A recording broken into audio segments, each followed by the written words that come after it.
ہمارے ادھر مختلف زبان بولی جاتی ہے، سیدھا سادہ زبان ہے، اور چترالی زبان بولی جاتی ہے، فارسی زبان بھی بولی جاتی ہے، اور پشتو زبان بھی بولی جاتی ہے۔ اور اس کے علاوہ نورستان، خاص کر ہم نورستان سے آئے ہوئے لوگ ہیں، نورستانی زبان بھی ہمیں آتی ہے، اور اشریت والوں کے زبان آتی ہے، بھیوڑی والوں کے زبان آتی ہے، اور اردو زبان بھی جانتے ہیں۔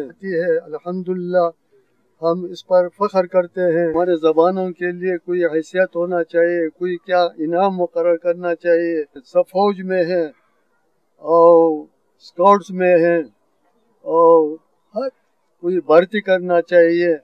اتنا زبان آتا ہے ان کا قدر کرنا چاہیے، اور بہت قابل، ہوشیار، سختی برداشت، جنگجو لوگ ہیں۔ کوئی بندوبست ہو جائے، سکول ترقی ہونے کے لیے کوشش کی جائے، تاکہ اس علاقے کو مزید تعلیم یافتہ بن جائے۔